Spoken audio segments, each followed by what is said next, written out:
അമേരിക്കയിൽ ഇപ്പോൾ വിൻ്റർ സീസണാണ്. അപ്പോൾ അതുകൊണ്ട് ജസ്റ്റ് ഒരു റൊട്ടി എടുക്കാൻ വേണ്ടി വന്നതാണ് ഇവിടെ.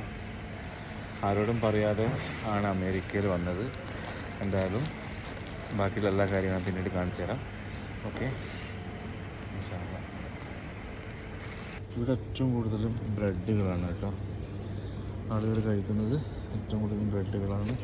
എന്തെല്ലാം അടിപൊളി നമ്മുടെ നാട്ടിലൊന്നും കാണാത്തൊരു ഇതാണ് അമേരിക്കൻ പച്ചക്കറികൾ.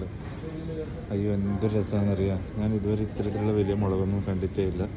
കണ്ടോ, നല്ല അടിപൊളി സാധനങ്ങളെല്ലാം ഒന്നിനൊന്നും മെച്ചം. നമ്മുടെ നാട്ടിലൊന്നും ഇല്ലാത്ത സമയം നമുക്ക് തോന്നുന്നു നാട്ടിൽ നിന്നല്ല ഇങ്ങോട്ടേക്കാണ് തോന്നുന്നു ഒന്ന് കൊണ്ടുവരുന്നതൊക്കെ. കേബേജ് പെന്നാ വലുപ്പം. നല്ല സ്പെഷ്യൽ ആപ്പിൾസ്, ഫ്രൂട്ട്സിൻ്റെ ഒരു വലിയൊരു കലവറ തന്നെ. ഞാൻ എൻ്റെ കൂടെയുള്ള എൻ്റെ ഫ്രണ്ട് സാധനത്തിന് മുന്നോട്ടേക്ക് പോയിട്ടുണ്ട്. ബാക്കിയുള്ള വീഡിയോസൊക്കെ ഞാൻ പിന്നെ കാണാം. Okay, thank you.